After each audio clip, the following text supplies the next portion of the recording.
저희 뉴스 밑장이 설명절을 맞아 특집 방송을 준비했는데요. 에템에템. 오늘은 특집 방송은 아닙니다. 특집 방송은 목요일부터 그 다음 월요일까지 이어지고 오늘은 많은 청취자들이 감동적이라고 평가했던 에피소드를 재방송합니다. 그것은 바로 지난해 광복절 특집이었던 일제 피해자의 변호인 최봉태 변호사 편입니다. 내일도 화제의 에피소드를 재방송하겠고요. 설 특집으로 제작한 에피소드들은 목요일부터 인사를 드리겠습니다. 아수라 발발타.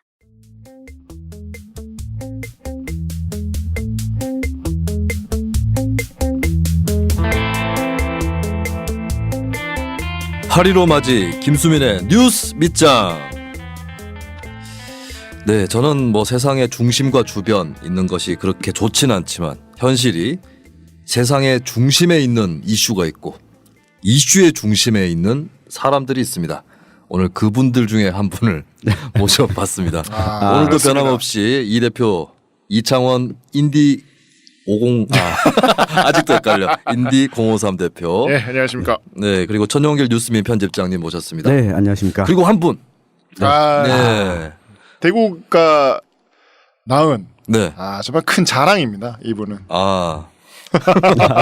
대구가 낳은 아들을 하려고 했는데 아드님 하시기에는 굉장히 이제 기발한 연세가 어휘가 나올 줄 알았는데 연세가 좀 실망입니다. 많이 대구의 아들 하기엔 좀 그렇고. 그래서 대략의 프로필을 네. 우리 기자인 네. 천집장이 읊어주시겠습니다. 네, 지금 아베가 가장 두려워하는 사람. 진짜로? 네. 아베? 네, 그리고 이 아베가 가장 싫어하는 사람. 네. 자유한국당이 미워서 이분을 가만둘 수 없는 사람이죠. 일본 경제 위기의 촉발자이기도 하고. 네, 최봉태 변호사님 모셨습니다. 아이고, 예, 안녕하십니까. 네, 제가 최봉태 변호사의 이력을 네네. 좀 간단하게 읊어드리겠습니다. 너무 많아서 짧게 좀 축약을 했는데요. 뭐 10줄까지는 괜찮아요. 네, 10줄, 네, 10줄까지 요약을 해볼게요. 일단은 강제징용 피해자. 네. 애들 대리해서 법률 소송을 20년째 진행해 오고 계시고 지금은 직접 소장은 안 쓰시고 네. 네, 후배 변호사들 아래 것들. 네, 후배 변호사들을 모아서 지원 단장을 맡고 있죠. 이창원 대표랑 비슷한 처지군요. 그렇죠. 네. 그리고 이 대구에서 만들어진 시민사회 단체들의 네. 대표를 뭐 많이 역임하셨어요. 어떤 단체들? 네, 민주사회를 위한 변호사 모임 대구 지부 초대 지부장. 또 대구 참여연대 초대 사무처장. 민변과 참여연대. 네. 초대 아니면 안 하시는. 네. 그리고 정신대 할머니와 함께하는 시민 모임 초대 대표. 네. 초대가 아니면 잘 안 하시는 분. 대구의 이승만. 뭔가 비유가 이상하네요. 네. 그리고 2003년에는 네. 이 소송을 위헌 소송을 승리로 이끌어냈습니다. 일제 강점기에 이루어진 피해자들에 대한 책임이 정부에도 아무것도 안 하는 정부도 뭔가를 해야 된다. 네. 예, 위헌 소송을 냈고 위헌 판결을 이끌어냈습니다. 그 판결이 바로 일을 하지 않는 것도 위헌이다. 네. 라고 하는 역사적 판결이었습니다. 맞습니다. 이 위안부 문제 방치에 대해서 정부가 책임져야 된다. 네. 헌재의 위헌 결정을 이끌어냈고 또 일본의 미쓰비시가 강제징용 피해자들에게 배상금을 지급해야 한다라는 대법원 판결도 이끌어내기도 했습니다. 그렇습니다. 네. 최봉태 변호사님, 요 정도만 제가 소개를 드리고 어떤 분이신지는 우리가 네. 직접 한번 만나봐야 될 것 같습니다. 반갑습니다. 아유, 예, 반갑습니다. 저는 이제 뭐 인터뷰를 오늘 요청드리기 전에 네. 뭐 다른 지면 인터뷰도 여러 개 읽어봤는데요. 좀 눈에 들어오는 구절들. 그러니까 뭐 강제징용 소송을 하시는 변호인으로서 뭐 하실 만한 당연한 여러 언급들이 있는데 그 사이사이에서도 보이는 더 사려 깊은 입장들 이런 것들이 좀 눈에 띄었습니다. 예를 들면 인터뷰 중에 이런 말씀을 하셨더라고요. 일본의 경제 보복과 관련된 여러 입장의 차이를 인정해야 한다. 모두 나라를 사랑하는 마음에서 출발했다고 봐야지 친일 프레임으로 묶는 것은 바람직하지 않다. 인권 문제를 애국주의와 민족주의에 호소하는 것도 바람직하지 않다. 민간 교류를 활성화해서 양국의 양심 세력과 젊은이들이 미래지향적인 가치관을 갖도록 해야 한다. 네, 이런 말씀도 하셨고 또 이제 일장기를 찢거나 태우고 죽창가를 부르짖으면 일본의 극우 세력이 준동하는 빌미를 줄 뿐이다. 또 이런 언급도 하셨어요. 네. 조금 이게 언론에 MSG가 들어간 겁니까? 아니 뭐 네. 제가 지금 뭐 한국에서 가장 대표적인 지금 네. 그 친일파보다도 더한 놈 그 이제 에일파. 네. 에일파의 제가 상징이지 않습니까? 아, A일파. A일파. 아, 네, 1파인데 왜 소송을 그렇게 걸으셔가지고 미쓰비시. 그러면 이게 지금 일본이 또 원자폭탄 또 맞으면 안 되지 않습니까? 아, 네. 그러니까 지금 오늘이 이제 원자폭탄 떨어진 나가사키에 떨어진 날인데 그렇죠. 저희 녹음하고 하도 있는 날이. 일본의 신세를 많이 져가지고 네. 일본 사람들이 또 원자폭탄 맞으면 안 되지 않나 이러면 또 어허. 그러면 전쟁이라든 길로 가면 안 되는데 네. 자꾸 지금 일본이 지금 이 전범 추종 세력 때 자꾸 일본 시민들을 전쟁으로 끌고 가니까 지금 막아야 되겠다 이래가지고 네. 지금 이거 하고 있죠. A일파를 넘어서서 거의 호일파. 네, 일본을 지켜주시는 것 같습니다. 그렇죠. 농담처럼 말씀하셨는데 최근에 이 우리나라와 일본의 경제 전쟁이라고 불리는 이 사태, 이 총평을 좀 우리 변호사님께 좀 듣고 싶습니다. 그러니까 이게 지금 일본이 이제 결국은 이제 1930년대로 돌아가자는 거죠. 그래서 지금 이게 지금 1930년대 돌아가서 지금 이 정치 권력이 이제 경제를 이렇게 마음대로 흔드는 거거든요. 그래서 지금 과거에는 보면은 전쟁 끝나고 난 뒤에는 일본이 정치적으로는 그렇게 뭐 목소리를 안 냈거든요.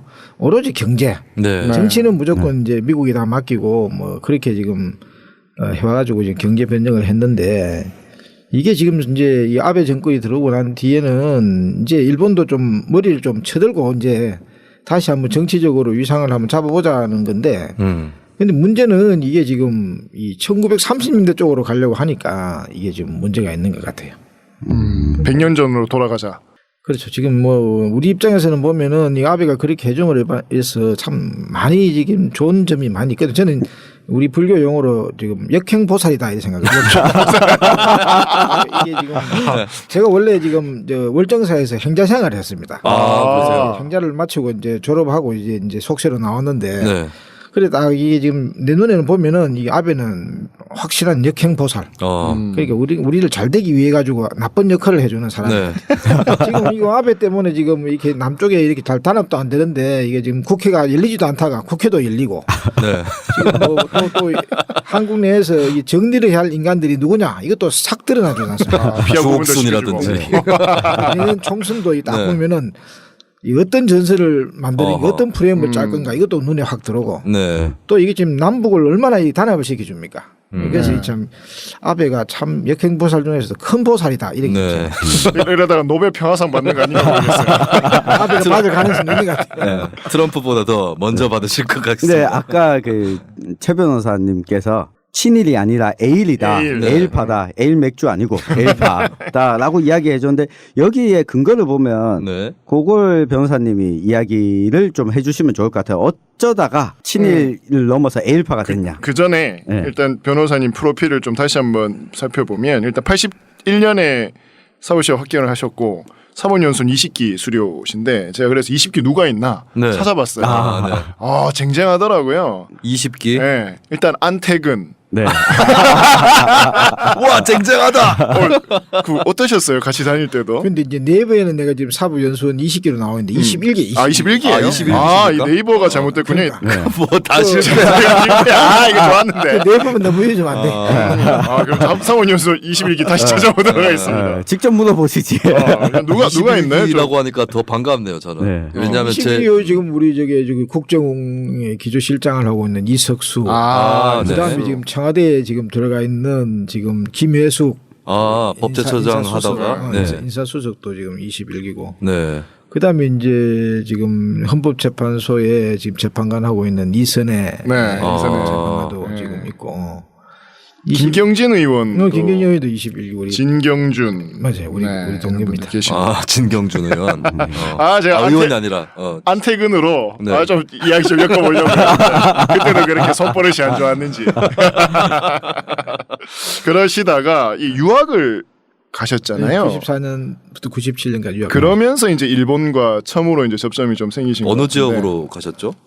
제가 동경에 아. 동경에 이제 유학을 네. 했죠. 신일의 시작. 내일의 시작. 일본이 좋아가지고 결국은 다른 사람들 그때 다 유학을 갔다 미국이라든지 이런 네. 데 가는데 저는 일본에 한번 가봐야 안 되겠네 해서 일본에 갔죠. 일본에 가는 바람에 제 인생이 이제 어디로 흘러가는지 모르겠어요. 남들이 보기에는 어디로 올라가는지 잘 보입니다. 아니 근데 일본에 가시게 된 이유가 뭐 좀 일본 제가 문화라든지 원래 이런데. 예. 이제 대구에서 개업을 하고 이제 노동 사건을 많이 했거든요. 네. 노동자들 사건을 많이 했는데 근데 이게 지금 노동 사건을 하다 보니까 재판에서 이겨야 할 사건들을 이기지를 못하는 거예요. 네.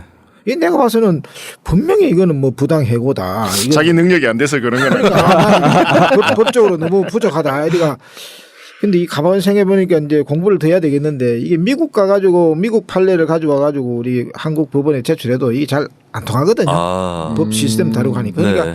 한국 판사들을 설득하려고 그러면은 제일 먹히는 게 뭘까? 이게 지금 그 일본 판례다. 그래가지고 네. 그래서 지금 노동법제도 일본하고 우리하고 거의 비슷하거든요. 네. 그래가지고 이제 일본의 노동법 하라고 이제 그걸 공부를 했죠. 야, 판사들이 다 친일파였구나. 지금 우리나라에 이게 지금 사법제도 자체가 일본으로부터 건너왔기 때문에 지금 법조인들 중에서 친일파들이 굉장히 많죠. 뭐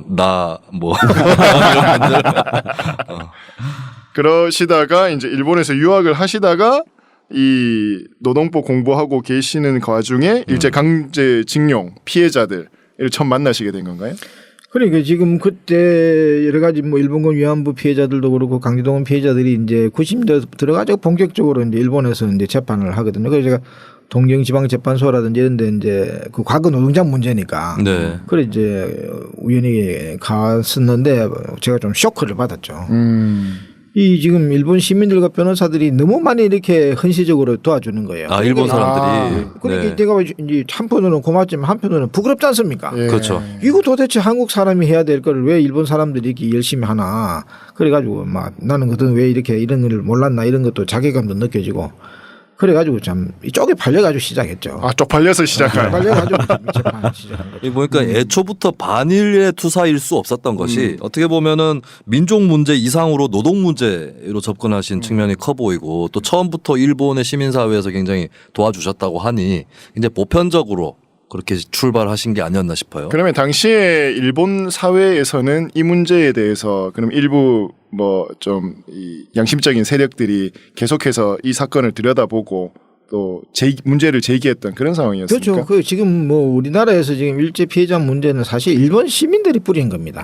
우리 시작이. 일본 네. 위안부 같은 경우에도 일본에서 먼저 문제 제기를 했는 것이거든요. 네. 강제동원 이런 부분도 사실 일본에서 먼저 우리 한국인 피해자들의 인권 구제를 위해 가지고 일본 시민들이 먼저 한 거죠. 지금 한국에 보면 일본군 위안부 문제에 큰 관심이 있는 것 같아도요. 전문가들은 일본이 월등히 많습니다. 예. 그러니까 사실 우리가 보면 아직까지 일본에 나쁜 놈도 많지만은 그 진지한 또 우리 한국 사회를 위해 가지고 도와줄 사람들도 일본에 상당히 많습니다.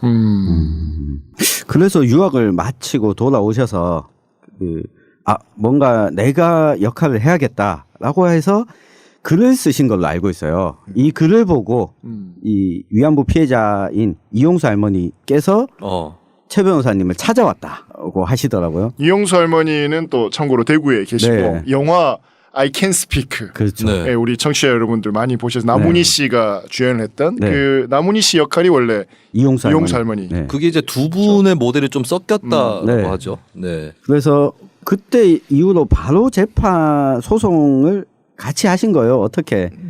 제가 97년도에 이제 유학 마치고 왔거든요. 네. 그래서 이제 와서 이제 경북대학교 학부에 네. 그 좀 이제 글을 하나 기고를 했는데 그 기고를 이제 그때 이용수 할머님이 이제 그 경북대학교에 이제 이게 이제 명예학생으로 이제 다니시다 보니까 이제 영어 배우실 때.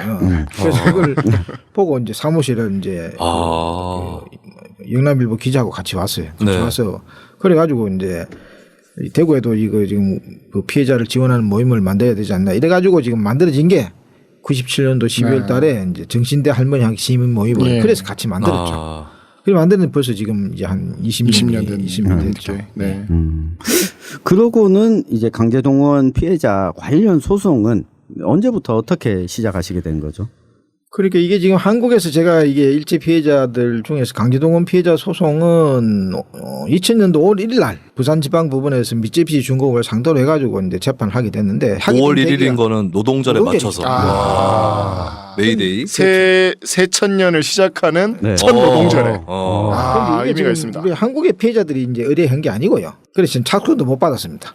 네. 근데 이게 누가 의뢰를 했냐면은 누가 했느냐면 일본의 변호사, 일본의 네. 시민들이 아, 이제 이게 좀 사건을 맡아달라 이러더라고요. 네. 그래서 왜 그래 이제 하는 재판을 왜 맡겠냐 하려니까 이제 일본에서 일본 판사들이 좀 공정하지 못한 것 같다. 너무 국가 권력의 눈치만 보는 것 같아서 공정한 판결이 안 나오는 것 같으니까 피해 국가에서 한번 재판을 해주면 좋겠다. 네. 미쯔비시 중공업의 연락사무소가 부산에 있으니까 부산에 좀 해주면 좋겠다. 그래 이야기해서 뭐 오케이 일이 됐죠. 그래가지고 지금 이 소송을 2000년도 5월 1일 날 재판했는데 이게 한 19년 걸쳐가지고 지금 작년 이제 11월 달에 이제 최종 확정 판결이 나오게 됐죠. 그래서 이 재판도 결국은 일본 시민들이 뿌린 씨앗이 결국은 이제 한국 법원에서 꽃이 핀 거죠. 네. 근데 이 일본 시민들과 한국 시민들이 연합해서 이루어진 승리인데 이 승리가 나면 일본 시민도 좋아하고 우리 시민도 좋아하거든요.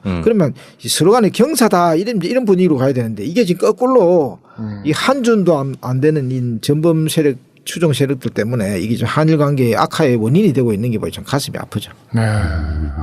깊이 있는 진짜 깊이 있는 말씀입니다. 이거 진짜 어디서든 들을 수 없는 이런 분석이신데 그 일본에서 실제로 이제 재판을 지켜보셨잖아요. 그 재판 분위기라든지 좀 에피소드 좀 기억에 남는 사건 이런 게 좀 있으신지요?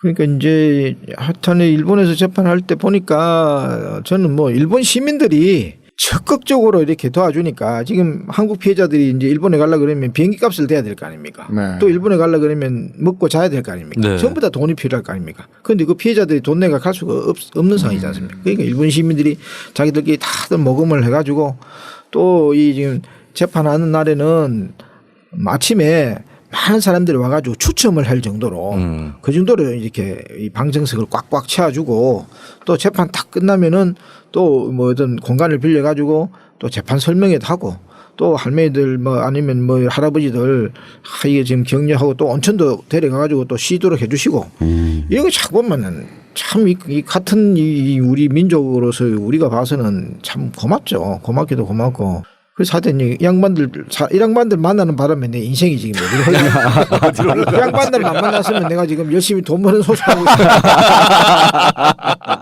이거는 같은 법인에 있는 변호사님이 꼭 들으셔야 되겠네요.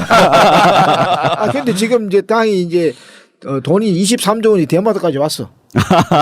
왜냐하면 이게 법원 판결로 해가지고 대충 위자료가 한 1억 정도 네. 인정이 되거든요. 예. 그러면 한국 진상규명이 피해를 신고를 받았는데 한 23만 명 정도 신고를 받았어요. 그러면 단순 계산하면 23만 명 곱하기 1억 그러면 23조 원. 그렇죠. 23조 원이 지금 대마도까지 왔는데 네. 이게 지금 이게 부산까지 이게 침몰 안 하고 와야 되는데 지금 이게 지금 침몰 안 하고 와야지 이게 지금 이제 끝이 나죠. 근데 이게 좀 아주 그냥 쿨하게 말씀하셔서 네. 이게 실제로 이 신일본제철 상대로 내가 소송을 해야겠다라고 결심하시기까지 그냥 그렇게 뭐 하지 뭐 이렇게는 아니셨을 것 같아요. 나름 이렇게 고민을 많이 하셨을 것 같은데. 그러니까 이게 지금 만약에 한국의 의뢰인이 이제 부탁을 했다 그러면 이거 사실 성소 가능성이 있겠네 해가지고 아이고 뭐 어렵습니다 이렇게 하고 쉬울 건데 어렵습니다. 일본 변호사 일본 시민들이 해달라 아니 이거 자기들은 뭐 아니 왜 한국 변호사가 이런 재판 하는 거는 네. 그것도 이게 참 우리 역사적으로 의미도 있고 하니까 네. 또 이거 한다고 해서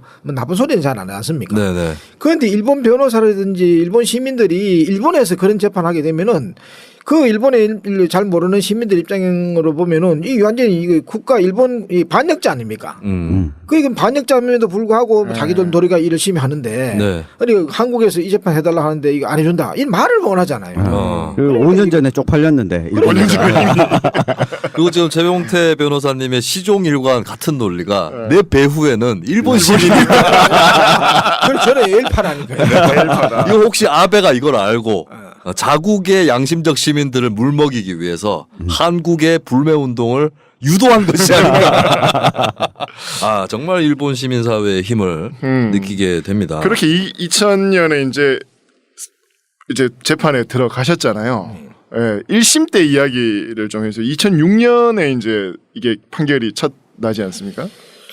2000년부터 2006년까지의 과정. 그렇게 지금 1심에서 저는 이제 이게 당연히 이기려고 생각했거든요. 네. 처음부터 자신이 있으셨어요?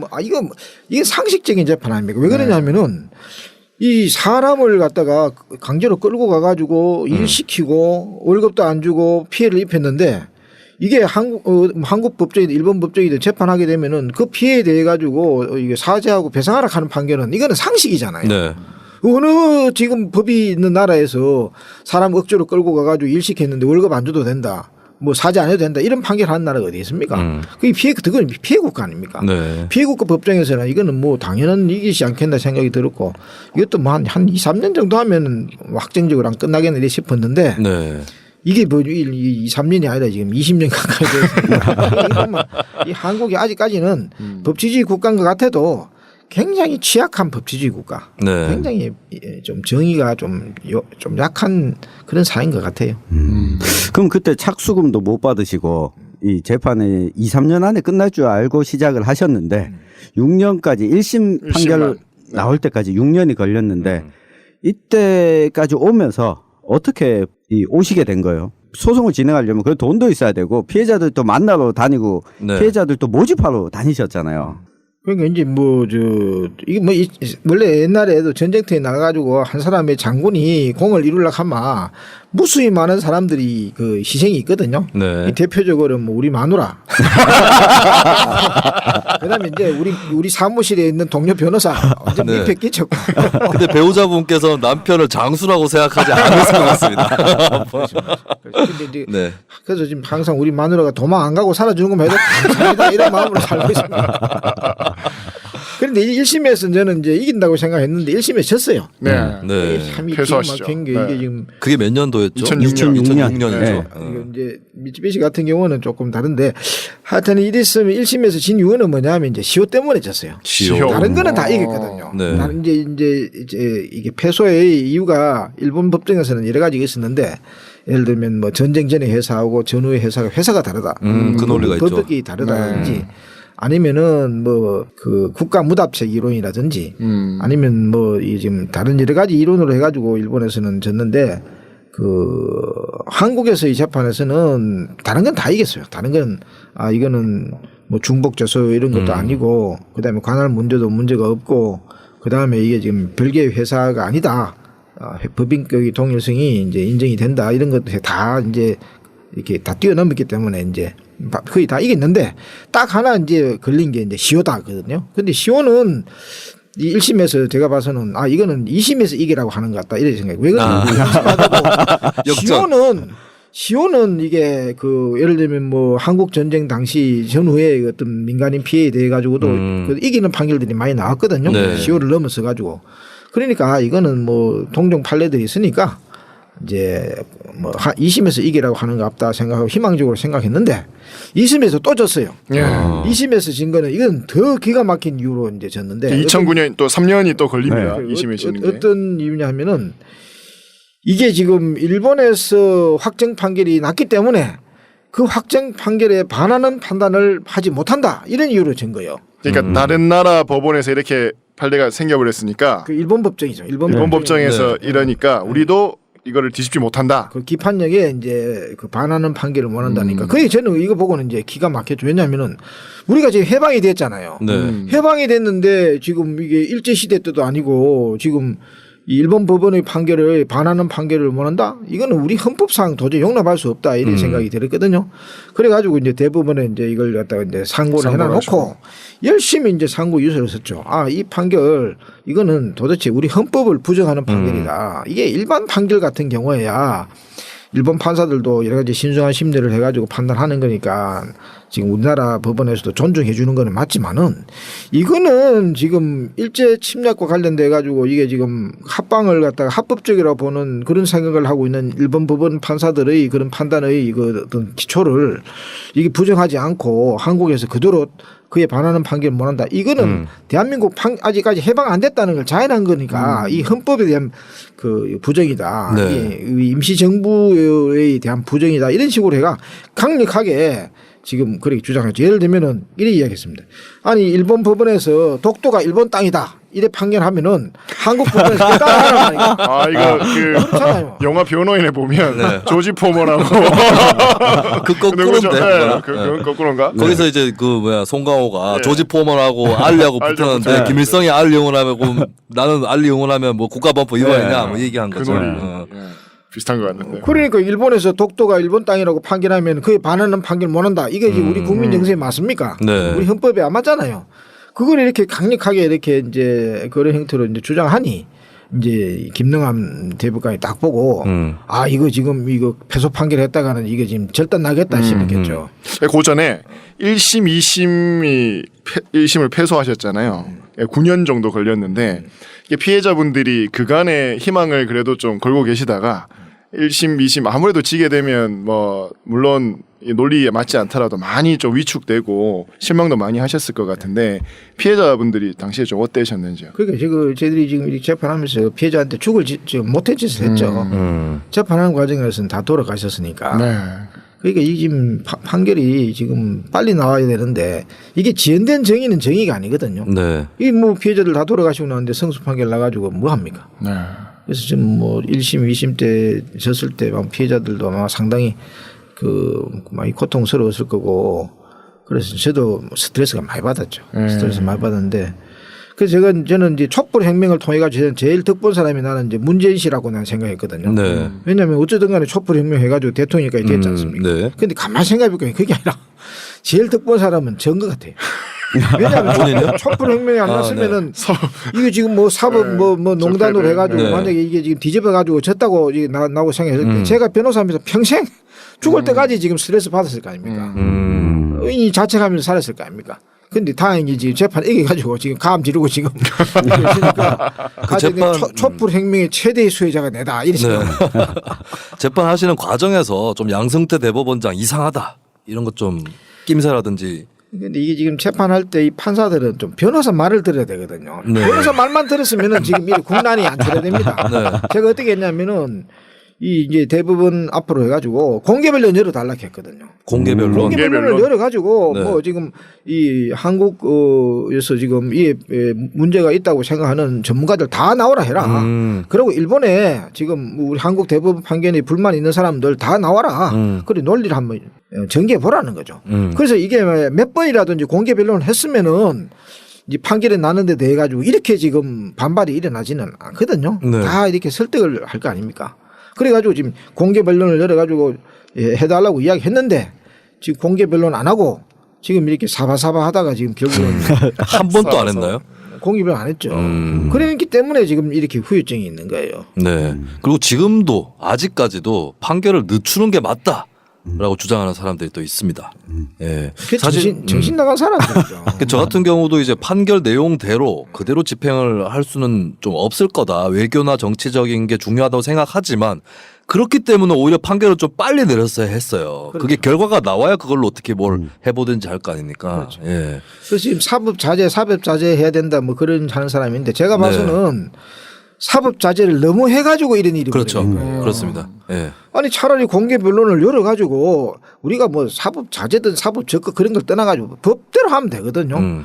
그래가지고 이게 지금 이론이 있을만 하면은 공개 변론을 열어가지고 뭐 한국 전문가만 부르지 말고 일본에서 뭐 청구권 협정해가지고 개인권리 소멸되었다고 주장하는 하고 싶은 사람 이런 사람도 불러가지고 니 뭘 근거로 그런 이야기를 하는가 쭉 이야기를 하도록 만들어 놓고 마지막에 이렇게 판결했으면은 이렇게 지금 소란 안 일어나죠. 네, 그렇습니다. 그러니까 행정부나 청와대 입장에서도 오히려 사법부의 좀 그 법적인 논리에 따라서 판결을 해달라. 그 결과가 나와야 우리도 어떻게 뭘 그걸 포장을 하든지 뭐 어떻게 한다 이렇게 했어야 되는데 뭐 하지 말라 기다려라 이런 식으로 계속 온 거죠. 네. 그 얍사바 하려 하다 일 더 꼬인 거예요. 그쪽도 박근혜 정권도 그렇고 양승태 씨도 그렇고 일 더 꼬인 겁니다. 본인들한테도. 그렇죠. 네. 그러면 요 타이밍에서 이게 사법농단 이 판결을 지연하게 되면서 시간이 끊어졌지만 최근 들어서 소송 결과가 나오게 됐고 그리고 이후에 정부가 이걸 해결하려고 시도들을 했는데 여기에 대해서 소송을 19년 동안 진행을 해왔던 변호사의 입장에서 이 문제를 어떻게 정부가 좀 접근해야 했어야 됐나 이야기를 좀 해주신다면. 그러니까 이제 정부는 이게 이제 아사바하게 하면 안 되고 정정당당하게 해야 돼. 정정당당하게. 그리고 법대로 해야 돼. 법대로만 하면은 이게 네. 문제가 안 생기거든요. 지금 대한민국 이 대법원의 판결이라고 하는 것은 이게 씨앗을 누가 뿌리냐 하면은 일본 시민들이 뿌린 것이거든요. 네, 다시 일본 배우론. 그게 지금 이제 한국 법원에서 이제 꽃이 핀 것이거든요. 네. 그리고 지금 이게 한국 법원의 판단하고 일본 법원의 판단이 다르면은 이게 참 이거는 누구께 맞는지 이게 참 헷갈리고 이게 지금 문제가 될 수 있는데 지금 한국 사법부 판단하고 일본 사법부 판단이 지금 거의 같습니다. 개인 청구권 인정. 개인 청구권은 했고. 있다는 것에 네. 대해서는 다 일본 사법부도 인정을 하고 있고 한국 사법부도 인정을 하고 있거든요. 네. 왜 그러냐면은 일본에서 이제 재판을 하지 않습니까? 재판하면 이제 판사님이 쭉 이렇게 피해자 이야기를 들을 거 아니에요. 들어보면은 판사님도 정의관념을 가지고 있지 않습니까? 네. 딱 들어보면 아 이렇게 억울한 피해를 당했는데 아직도 구제를 안 되고 있다. 아 그러면 이게 이분에 대해서는 청구권은 이거는 살아 있는 것이네. 그래서 이 부분에 대해서는 구제를 받아야 되는 것인데 이거는 인간이라면 다 그런 판단을 하는 거거든요. 네. 그러니까 이제 그걸 법률 용어로 말하면은 개인 청구권은 살아 있다 이런 이야기거든요. 네. 근데 이제 한국 법원 판결하고 일본 법원하고 다른 거는 뭐냐면은 일본에서는 자발적으로 이게 지금 그 피해자를 그렇죠. 그 구제해 주면은 좋겠다는 겁니다.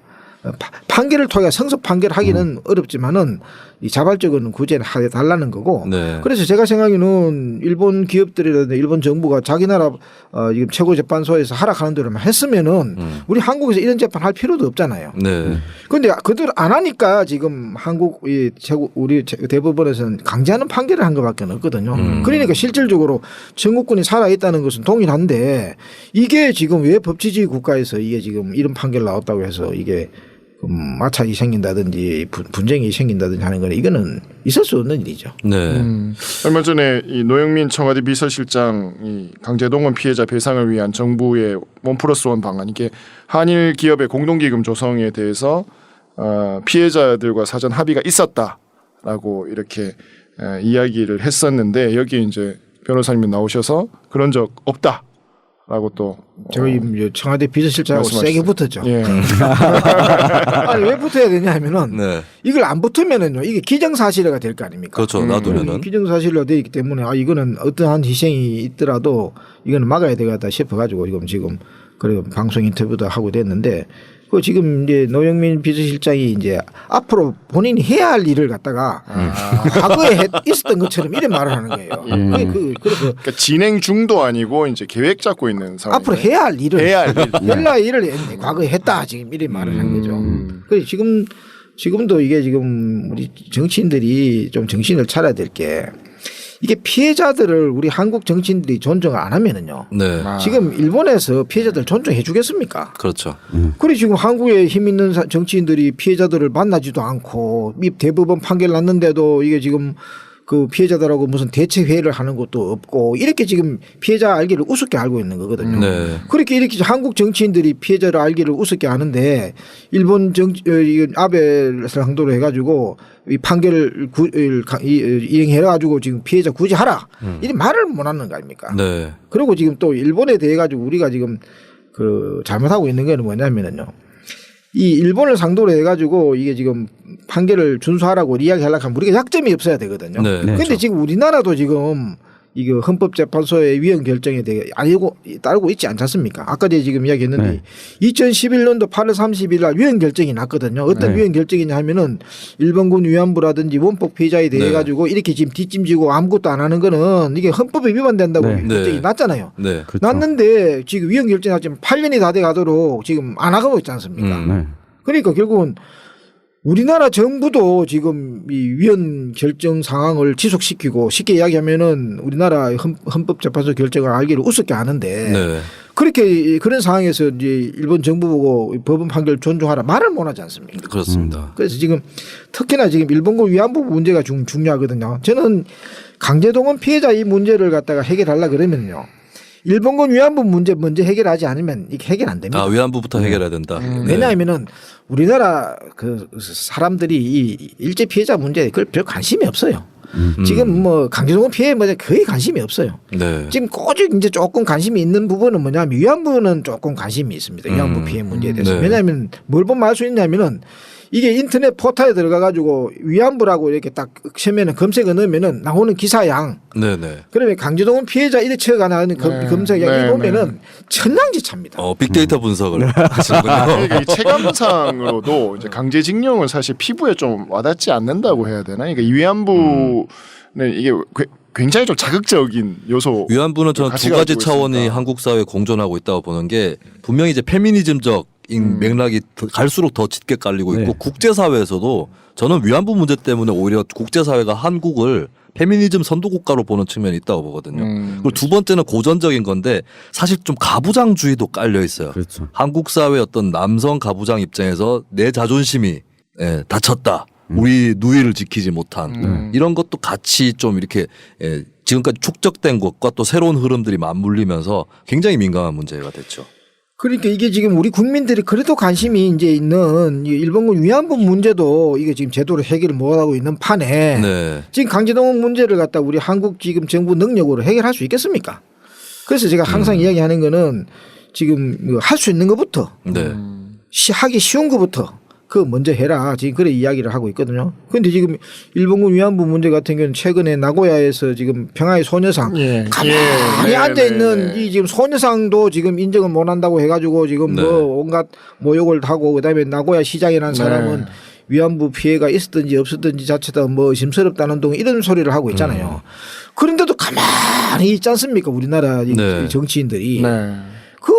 이래 하면 안 되거든요. 이게 지금 2015년도 지금 일본하고 지금 아주 어설픈 그런 이제 합의를 했다는 그 이제 있는데 지금 그거는 가사 2015년 합의를 했다 하더라도 그거 보면은 명백하게 그 합의 위반이에요. 왜냐하면은 2015년 합의라고 하는 거는 뭐냐면은 피해자의 존엄과 명예를 회복한다는 차원에서 피해 사실을 인정하는 걸 전제로 해서 네. 이 상처를 치유하는 데 노력하겠다. 이걸 10억 원을 낼 테니까 이제 더 이상 이 문제에 대해서 언급 안 하면 좋겠다. 이런 형태거든요. 네. 그런데 지금 이거 저 나고야 사태를 보게 되면 인정 안 하고 있죠. 사실 인정 자체를 안 하잖아요. 네. 그러면 2015년 합의 위반이지 않습니까? 그러면 우리 제가 대통령 같으면은 네. 이거 지금 왜 이거 일본 정부는 2015년 합의를 위반하느냐. 너가 이런 식으로 하면 파기하겠다. 파기해가지고 이 10억엔으로 평화의 소녀상을 만들어가지고 네. 전 세계에 건설하도록 하겠다. 너 그래 할래 안 할래? 이래 이야기를 해야 되는 거죠. 저 같으면 일본이 파기했다. 일본이 파기했죠. 일본이 파기했죠. 일본이 이행 안 하고 있으니까 이거 사실상 일본이 일본이 파기한 파기한 거다. 거죠. 네.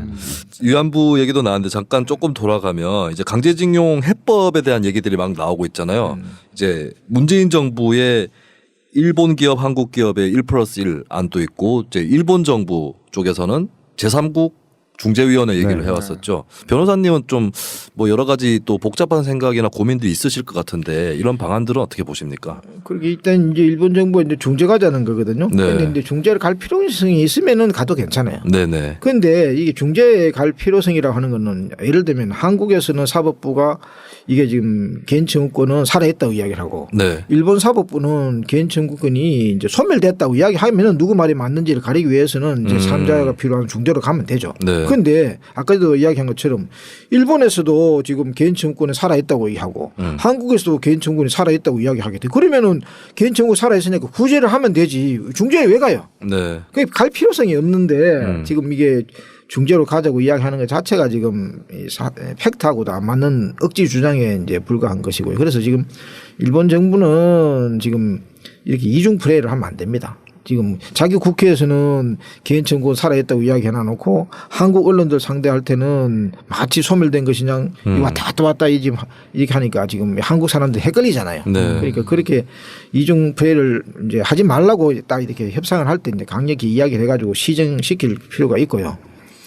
그다음에 이제 구제 문제인데 구제 문제는 뭐 그건 간단합니다. 법대로 하면 돼요.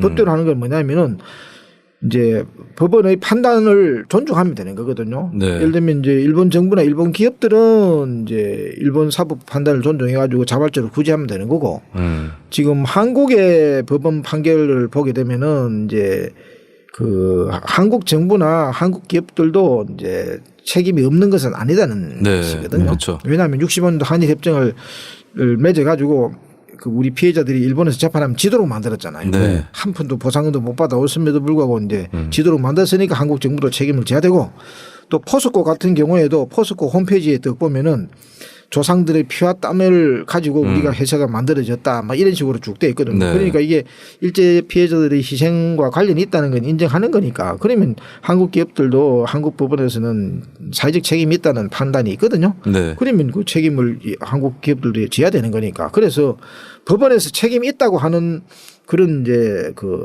이제 사자죠. 2 네. 플러스 2. 2로 해가 피해자를 함께 구제하는 방향으로 그래 하면 되죠. 2 플러스 2. 그러면 변호사님 보시기에는 이 2 플러스 2가 되려면 우리 기업이 먼저 나서는 기업들이 좀 있어주면 문제 해결에 그렇죠. 좀 실마리가 풀릴 수 있다고 보시는 건가요? 그렇죠. 지금 포스코 상대로 해가지고 제가 재판했지 않습니까? 포스코 네. 상대로 해가 재판을 했는데 그때 이제 포스코가 어떻게 이야기했냐면은 정부한테 다 갚았다. 그리고 얼마를 갚았느냐? 3조 8천억을 갚았다. 이렇게 이야기하거든요. 그러니까 지금 왜냐하면 포스코가 민영화되었으니까. 네. 네. 그러니까 이제 그 재판에서 결국은 피해자들이 지긴 졌는데 이제 사회적 책임이 있다는 그런 판결이 나왔고 그래서 나중에 포스코가 100억 아주 뭐 쫀쫀한 금액입니다만 일단 100억을 내놓기로 해서 지금 실질적으로 60억 내놨습니다. 일제 피해자 지원대에 내놨거든요. 그러니까 이제 이게 포스코만 그렇게 내야 될 게 아니고 뭐 도로공사라든지 네. 뭐 어쨌든 간에 경제 협력을 통해 가지고 이제 성장했던 기업들은 모범적으로 이렇게 책임 이행을 해주면은 그걸 가지고 우리가 당당하게 야 이거 지금 법적으로는 너희들이 지금 배상 책임이 있지만은 우리도 65년도 한일협정 어설프게 맺어가지고 이게 지금 우리도 책임이 있는 부분에 대해서는 우리가 자발적으로 책임을 질 테니까 네. 너희들도 법적 책임을 이행해라 이렇게 이야기하는 게 1 플러스 1 아니거든요. 네. 1 플러스 2 날이 이제 문제는 뭐냐면은 한국 정부도 빠져 있죠. 네. 그렇죠. 그다음에 또 이게 지금 가장 이제 책임은 일본 정부가 져야 되는 거예요. 네. 일본 놈들이 일본 정부가 이렇게 전쟁을 일으켰고 끌고 간 거 아닙니까? 그런데 일본 정부가 안 들어가는 뭐 1 플러스 1이라든지 1 플러스 2라 하는 건 자칫 잘못하면은 일본 정부의 책임을 면제시켜 주기 위해 가지고 그렇죠. 이렇게 지금 네. 될 가능성이 있기 때문에 네. 그래서 지금 그게 잘못됐다는 것인데 이제 시작할 때는 일본 정부가 워낙 저리 버티니까 시작할 때는 뭐 조금 이따 들어오라고 이야기하고 먼저 시작은 할 수는 있겠죠. 그럼 일본을 받아내야 되잖아요. 네. 어떻게 해야 받아낼 수 있을까요? 쉽습니다. 쉽습니다. 네네. 왜냐하면 일본에 보관되어 있는 돈이 있거든요. 보관되어 있는 돈도 네. 있고 그다음에 이제 그 피해자들이 가서 받아오고 있는 돈도 있습니다. 그 예를 들면은 이제 그 여운택 할아버지라든지 아니면 네. 양금덕 할머니 뭐 이제 그 양금덕 할머니 이제 근로정신대로 이제 끌려가셔가지고 고생하는데 그분이 일본에 가서 투쟁해가지고 99엔 받아왔지 않습니까? 그래 그 금액이 너무 터무니없다고 해가지고 막 한국 사회에서 크게 논란이 됐습니다만 그때 네. 어떻게 금액이 적고 뭐 작은 걸 크고 적고를 떠나가지고 피해자들이 가서 받아왔지 않습니까? 그러면 이게 힘도 없는 피해자가 가서도 일부분 받아오는데 이제 정부가 나서면은 그런 돈을 갖다 이제 일괄적으로 다 받아올 수가 있고요. 그 다음에 이제 일본에서 지금 이러지도 못하고 저러지도 못하고 가지고 있는 돈이 있어요. 공탁금이라는 게 있는데 네. 그 돈 같은 경우에는 지금 제가 일본 책임자한테 안 물어봤습니까? 이 돈 지금 우리 조선 사람들 돈 가지고 있는데 지금 언제까지 가지고 있을 거냐? 당분간 계속 보관하겠습니다. 그럼 언제까지 보관할까? 이자놀이야. 그럼 그 보관하는 거 이거 내놔. 그리고 지금 대구에 지금 문옥주 할머니라고 계시거든요. 일본 위안부로 이제 끌려가셔가지고 고식하신 분이 있는데 그분 네. 지금 군사우편 저금이 지금 있지 않습니까? 네. 그러니까 지금 우리가 위안부 문제도 한번 보세요. 지금 위안부 피해자들의 군사우편 저금이 일본에 보관대가 있는데 그 돈도 지금 먼차도 오면서 지금 뭐 지금 일본군 위안부 피해자에 대해 가지고 사죄하고 배상을 뭘 받아오겠다. 네. 이 말이 됩니까? 그리고 또 있고 그다음에 사할린 같은 경우에는 65년 당시에 지금 사할린에서 오지도 못했어요. 그 당시에 그렇죠. 소련이 네. 이제 네. 점령을 하고 있었으니까. 그건 한일협정하고는 무관하다고 지금 일본에서도 인정을 하고 있는 부분이 있거든요. 그렇죠. 노무현 정부도 그 부분은 2005년에 얘기를 그리고 그 했죠. 사할린에 끌려간 사람들이 그 지금 군사우편 저금이라든지 뭐 저금 뭐 다 일본에 있지 않습니까? 그렇죠. 그러니까 그런 거 쉽게 이야기해가지고 받아올 수 있는 것부터 살살 받아오면은 이제 되는 거거든요. 그래서 네. 하기 쉬운 것부터 하라는 거고 이제 또 하나 방식은 뭐냐면은 이렇게 하면 돼요. 뭐냐면은 지금 원폭 피해자 문제를 다루면 되거든요. 네. 원폭 피해자는 안 그래도 뭐냐면 제가 원폭 질문을 좀 드리려고 했습니다. 그 원폭 피해자는 왜 그러냐면 쉬우냐 하면은요. 일본도 이게 원폭을 자기들이 피해자들이 많기 때문에 그렇죠. 이게 지금 한국 원폭 피해자들을 대해 가지고 좀 피해라고서의 어떤 의식을 양심이 좀 움직이기가 쉽습니다. 네. 그래서 지금 대표적으로 보면 이 원폭 피해자들 같은 경우는 일본에 가가지고 재판에 이겼잖아요. 이겨가지고 지금 이 원폭 피해자가 달달이 지금 일본 정부로부터 계속 건강관리 수당이라는 형태로 해가지고 한 40만 원 정도 돈을 계속 받고 있거든요. 네. 그러면 딱 이걸 가지고 일본 정부가 협상을 할 때 야 너희들 일본에서 재판해가지고 우리 피해자들 이겼잖아. 그래 너희들 지금 돈 주고 있잖아. 돈 주고 있는데 너희들 왜 지금 이 일본군 위안부 피해자들에 대해서는 왜 구제 안 하느냐? 왜 차별해? 또 지금 지금 강제동원 피해자들에 대해서는 왜 지금 어거지를 부려? 왜 60원 한일 협정 때문에 끝났다는 소리를 하면 안 되지 않느냐? 그렇게 해가지고 강력하게 설득하면 되고요. 그다음에 또 중국 피해자들. 중국 피해자들 같은 경우는 같이 강제동원돼 가지고 지금 피해를 입은 사람들 돼 가지고는 일본에서든 재판에서 그 사람들도 졌거든요. 네. 졌는데 이제 최고재판소에서 구제하라 하니까 일본 기업들이 구제하고 있잖아요. 그렇죠. 일본 정부가 방해 안 했거든요. 네. 전혀 방해 안 했습니다. 그런데 지금 한국인한테 하는 거 보십시오. 이거는 이제 한국에서 재판에 이건 우리가 이겼잖아요. 네. 이겼는데도 지금 중국인 피해자들에 비해 가지고는 또 차별하잖아요. 또 일본 정부가 한번 보세요. 일본 정부가 중국 피해자들에 대해 가지고는 방해를 안 하는데 한국 피해자들은 방해하잖아요. 그러니까 이걸 보면은 아직까지 이게 지금 일본 정부가 이 식민지 지배 행위에 대해 가지고 하나도 반성을 안 하고 있는 거죠. 네. 그런 걸 딱 가지고 한국 정부가 하나하나 정색으로 딱딱 이야기하면은 그 우리가 왜 못 이깁니까? 네. 논리적으로. 그 참고로 이 최 변호사님이 지금 원폭 피해자 문제를 일본 시민과 함께 연대하기 위해서 네. 미국의 로키드 마틴사를 상대로도 어. 소송을 진행하고 계시죠 지금. 사드 제작사. 네. 미국 정부하고 하고 있잖아요. 네, 미국 그렇죠. 정부하고도 지금 힘센 소송을 놈. 하고 있고. 요거 진짜 미국하고 한판 아니 진짜 미국하고 한판 붙는. 네. 사실 얼마 전에 이제 그 홍세화 씨가 네. 이제 글을 써서 관제민족주의라고 불려지는 현상 뭐 여기에 대해서는 여러 이견이 있을 수 있겠습니다만은 근데 그 글에 좀 너무 많은 얘기를 하시려고 한 듯한 느낌도 들긴 했지만 제가 와닿는 거는 왜 그것도 선택적이다. 미국한테는 그렇게 하지 못하고 있다. 근데 저 같은 경우는 이제 세대가 저희 세 명 다 비슷한데 20대 접어들 때 네. 미국한테 맞서가지고 촛불 들어본 적 있거든. 그렇죠. 네. 그래서 요즘에 20대 분들이 너무 좀 처량해요. 일본에 맞서서 불매 운동을 하고 있는. 근데 원폭 문제 이거는 진짜 우리가 반미 운동을 하자는 게 아니라 보편적 원칙에 따라서 미국 정부와 뭐 로키드 마틴이라든가 이런 세력과 또 정정당당하게 한판 해볼 수 있는 그런 일이죠 또. 그러죠. 맞짱 까야죠. 네. 지금 우리 지금 한반도에 있는 우리 지금 젊은 사람들은 네. 역사적으로 특권을 가지고 태어난 사람들이에요.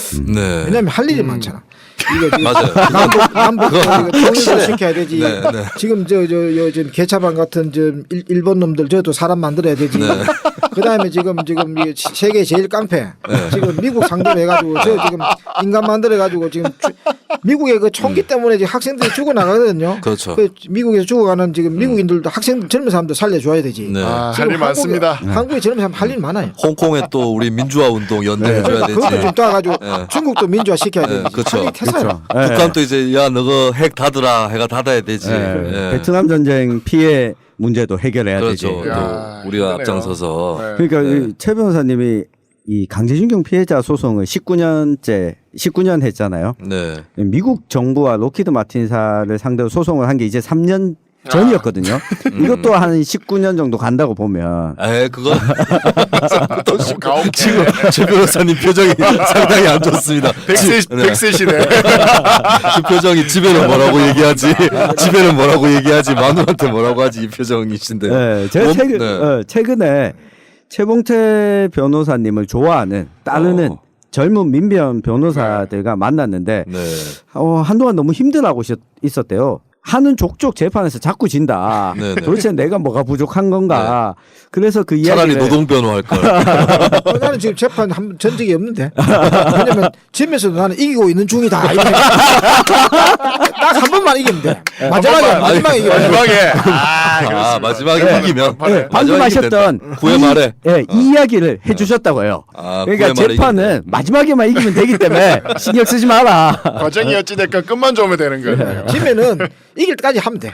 지면 이길 때까지. 근데 재판 어차피 뭐 마지막 이기는 게 이기는 거니까 네. 그 말씀은 뭐 완전히 맞는 얘기고. 그리고 이제 원폭 문제 저도 이제 최근에 좀 관심을 많이 가지려고 하는데 이게 실태 조사도 잘 안 됐었죠. 안 네. 되다가 올해였나요? 네. 보건복지부에서 실태 조사를 했는데 경남 합천에 그렇죠. 사시는 분들 많고 네. 그 다음에 이제 부산도 많고 대구, 네. 경북 이쪽이 또 영남 지역에 주로 많은. 그렇죠. 네. 네.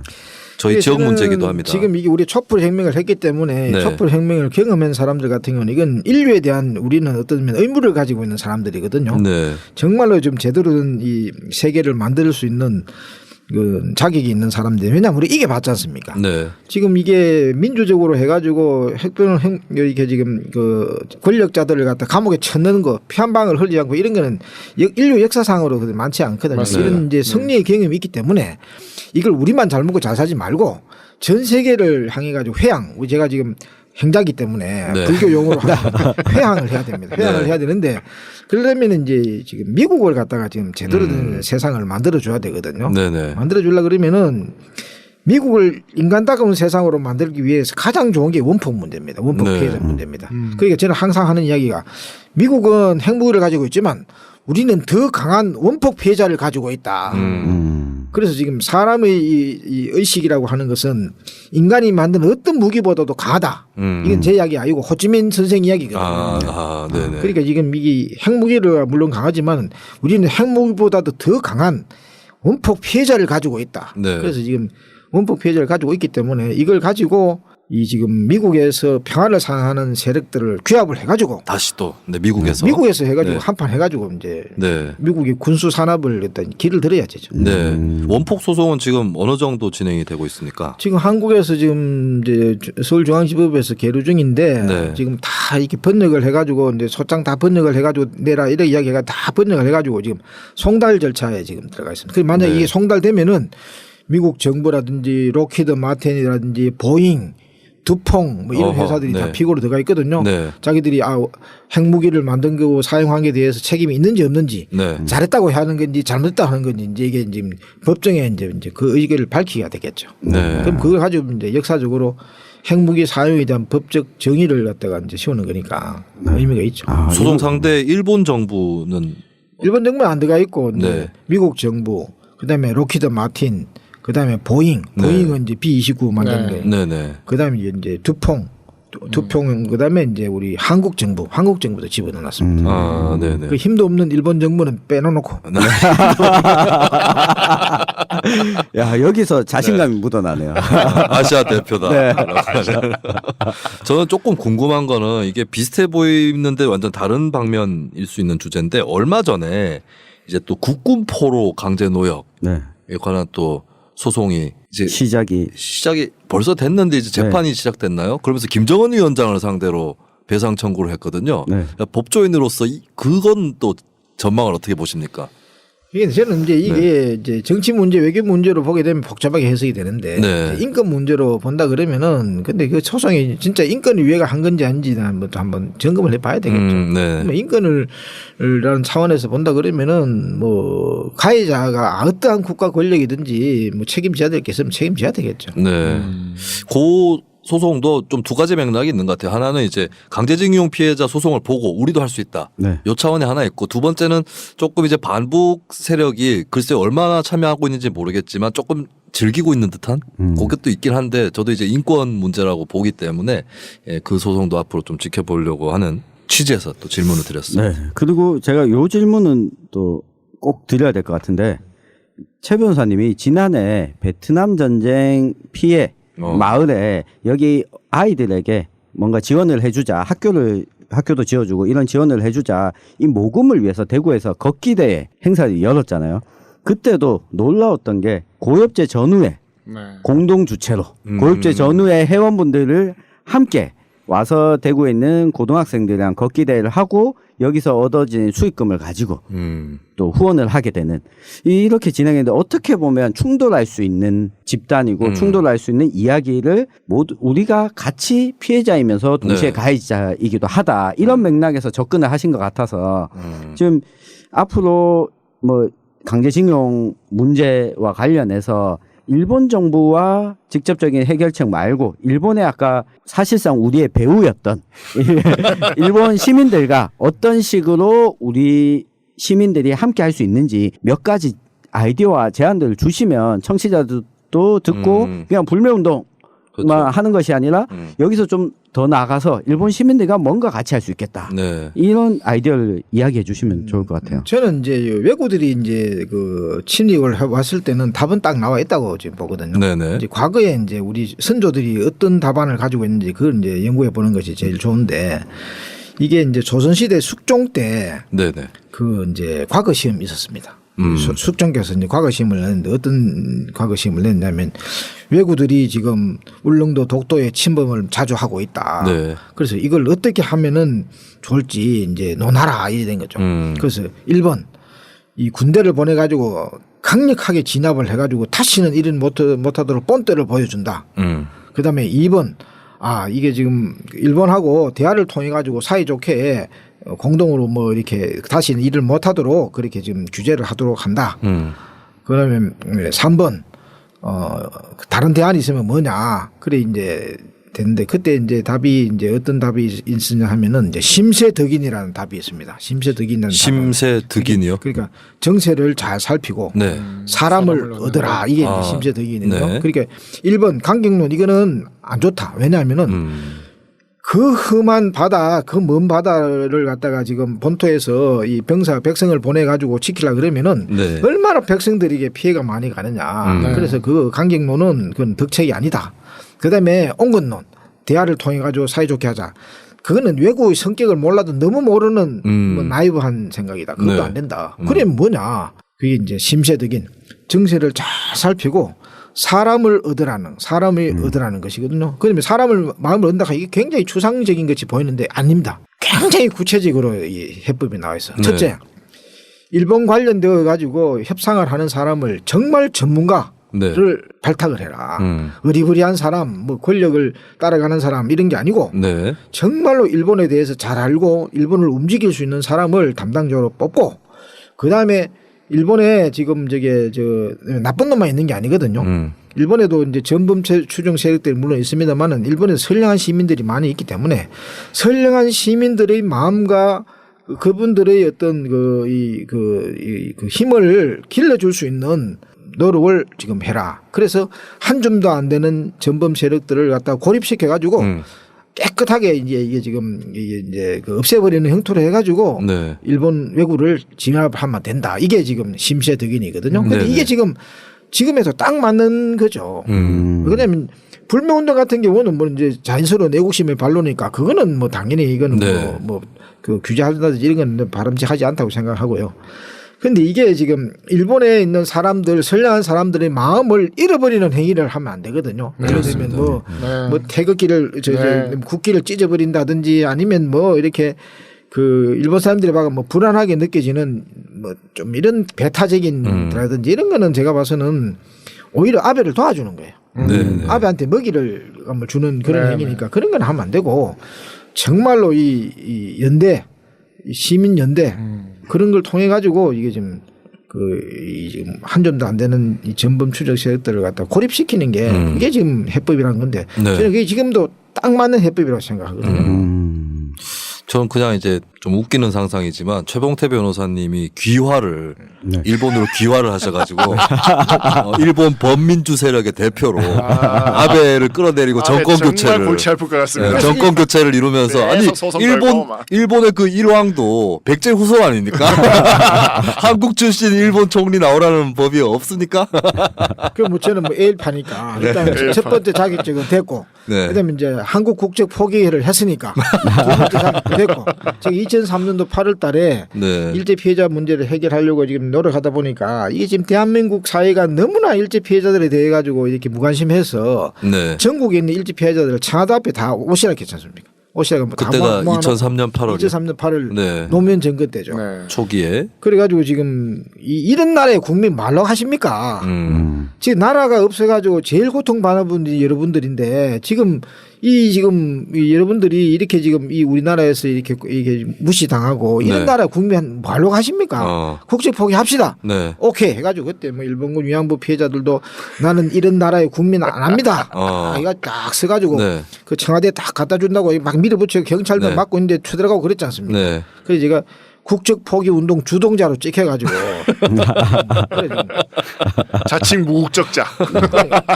여기 그 소설 남쪽으로 튀어에 나오는 그 주인공 같으시기도 하고 일본 소설이죠. 그렇죠. 나는 동아시아 시민이다. 예, 라고 이야기를 하시죠. 근데 뭐 무국적자 선언, 국적 포기자 선언은 하셨지만 세금은 다 내시잖아요. 우리나라에는 무국적의 자유를 인정 안 해줘요. 수악한 나라. 이게 그때 이제 그 포기 선언을 하신 분들, 국적 포기자 선언을 하신 분들 발상에 전환을 하면 돼요. 세금을 주면서 이게 세금이 아니고 바보 같은 불쌍한 대한민국에 지원금, 지원금을 야 열심히 해라 너네. 이런 식으로 줄 수도 있겠다는 생각이 듭니다. 굉장히 오늘 좀 뵈니까 이게 잘 어떤 프레임을 머리에 딱 이렇게 고정되신 분들이라면 이런 소송을 하는 변호사에 대해서 막 되게 항일적이고 네. 반일적이고 이럴 거라고 생각이 들 수 있는데 굉장히 저는 이제 평화인, 자유인, 문화인. 네. 네. 노회찬이야? 고 노회찬 의원이 트위터 프로필에서 표방했었던 네. 예, 그 본인의 어떤 가치가 또 우리 사실 지금 청도에 거주를 하고 계시고 네. 예, 대구 지역 사회에서 활동을 해오셨던 최봉태 변호사님이랑 우리 이웃의 또 예, 발자취를 통해서 발견이 된 것 같습니다. 오늘 좀 못다 하신 말씀이라든지 인사 삼아서 좀 해주시죠. 그러니까 이제 이 사람은 전부 다 이게 존엄한 것이거든요. 네. 존엄하고 것이고 이게 지금 이 국가라든지 아니면 제도에 의해 가지고 자기 존엄성을 갖다가 이렇게 침해 당해서는 안 되거든요. 네. 그러니까 한 사람 한 사람이 어떤 의미에서는 우주에서 가장 존엄하다는 걸 느끼면서 살아야지 행복한 거거든요. 그러니까 이런 존엄을 침해하는 일체의 이 권위와 싸워라. 자윤이 되어라. 이게 지금 네. 제 슬로건이죠. 네. 울정 5대산에 계시더니 네. 부처님이 되신 것 같습니다. 요즘에 또 제가 뭐 변호사 사찰에 주지를 하고 있어요. 왜냐하면 행자는 마쳤기 때문에 이제 주지를 하고 가야 돼. 변호사. 저 이름은 변호사. 네. 지금 머리도 지금 다 빠져가지고 머리도 없어. 그러게요. 우리 네이버에서 검색해 보시면 그 풍성한 머리 수치지 많으십니다. 조금 인간적으로도 궁금증이 생기는 게 조금 마지막으로 뭐 혹시 활동하고 계신 거라든지 오늘 얘기했었던 것들 말고 뭐 그런 부분이나 뭐 그런 것도 한번 소개를 해주시죠. 지금 이제 제일 지금 집중하고 있는 건 저는 이제 대구 시민헌법 만들기를 하고 있습니다. 시민 헌법이요. 시민헌법. 대구라는 지역이 헌법을 만드는. 그렇죠. 우리 지역의 헌법을 네. 만들어 보자. 혹시 분리 독립을 회책하시는 겁니까? 제가 뭐 국적 포기한 마당에 뭘 못 하겠습니다. 저게 지금 이게 원래 민주주의 사회라고 하는 것은 우리가 네. 법을 하는 입장에서는 헌법 제정 권력자를 주권자라 하는 것이거든요. 네네. 헌법을 만들지 못하면은 이게 지금 주권자가 아닙니다. 그 민주사회의 주인이 아니거든요. 그런데 우리가 지금 헌법하면 대한민국 헌법 같으면 조금 멀리 있는 거 내가 만든 거 아니라는 느낌이 네. 들지 않습니까? 그래서 이게 안 된다. 일단 헌법을 한번 만들어 보자. 헌법을 만들면 자기 이름을 걸고 만드는 거예요. 자기 이름을 그려가지고 나는 우리 공동체가 이렇게 되었으면 좋겠다고 제안을 하고 네. 그런 제안하는 방향으로 우리 공동체를 끌고 갈 수 있어야지 주권자가 되는 거거든요. 그러니까 이제 자기 이름을 걸고 우리 공동체가 좀 더 인간적인 공동체가 되기 위해서 이걸 했으면 좋겠다고 이제 그 자기 조항을 만들어 놓고 네. 그다음에 이 조항을 실현할 사람들을 이제 내년 총선에 대거 당선시키는 운동을 해봐야 되지 않겠나 그런 생각을 해서 네네. 대구 시민 헌법을 지금 한 10년 정도 지금 만들고 있거든요. 네. 그럼 다 대충은 이제 만들어 놨어. 그다음에는 이제 내년 총선 때 대구 시민 헌법을 실천한 신분권을 딱 뽑아가지고 네. 미안하지만은 요번에 우리가 지지하는 사람은 지 하고 싶은 거 하는 사람은 미안하지만 서울 가서 출마해라. 대구에서는 대구 헌법 신분을 하겠다는 것만 공약 걸고 나와라. 그런 사람을 제대로 뽑는 운동을 내년에는 해야 안 되겠나 이런 생각을 하고 있습니다. 네, 알겠습니다. 내년 총선에 또 덕분에 네, 주목할 거리가 하나 더 생긴 것 같습니다. 다른 분들 예, 뭐? 저는 건강하셨으면 좋겠어요. 그러니까 네. 사실 뭐 이렇게 유쾌하게 말씀을 하셨지만 네. 오늘 말씀 이면에 정말 많은 어떤 정신적 또 심적 이 고통과 또 그 보이지 않는 또 이 가정에서의 어떤 후원 또 아시는 분들의 지인분들의 후원 이런 것들이 다들 좀 있으셨기 때문에 오늘 이렇게 또 계시자 승리의 또 기쁨도 있으신데 이런 것들을 오래오래 또 누리시려면 무엇보다도 건강 좀 챙겨 가시면서 일하셨으면 좋겠습니다. 네. 아이고 감사합니다. 네. 저는 그 최 변호사님이 그 앞에서 우리의 지금 배우는 일본 시민이었다라고 이야기한 것과 또 대구 시민헌법, 시민권을 강조를 많이 하시거든요. 네. 그러니까 시민으로서 주권자로서 뭔가 주체적으로 자발적으로 움직일 때만이 우리가 잘 살 수도 있고 일본 시민들과 함께 잘 살 수도 있다라는 걸 이 청취자분들께서 이 메시지를 꼭 기억해 주셨으면 좋겠습니다. 네.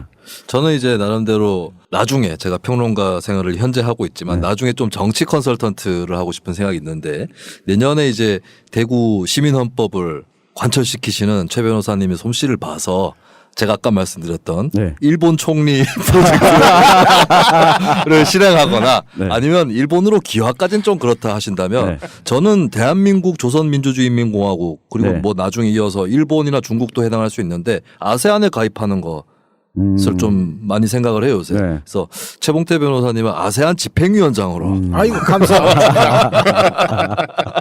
네, 저도 한번 덩달아서 꿈을 꾸는 그런 시간이 됐습니다. 굉장히 하여튼 멀지 않은 거리, 우리 이웃에 해당하는 거리에 이런 분과 함께 살고 있다는 것이 굉장히 자랑스럽고 또 그냥 자랑스러운 것이 아니라 나도 저런 사람이다. 또 저런 사람이 되어갈 수 있다. 이런 생각들을 할 수 있어서 좋은 시간이었고 이 경험을 또 대구 경북에서 끝내지 않고 또 전국에 있는 정치자분들과 함께 광복절 앞두고 이렇게 또 나눌 수 있어서 정말 좋았던 것 같습니다. 예. 여러분들 또 이제 우리가 이제 정말 해방되었는가라는 질문들을 하면서 또 개인의 자유가 만발하고 정말 뭐 단순히 항일, 반일 정도의 수준이 아니라 세계적인 평화, 민주주의, 인권에 이바지하는 그러한 시민들이 다들 되어가는 그런 길로 들어섰으면 좋겠습니다.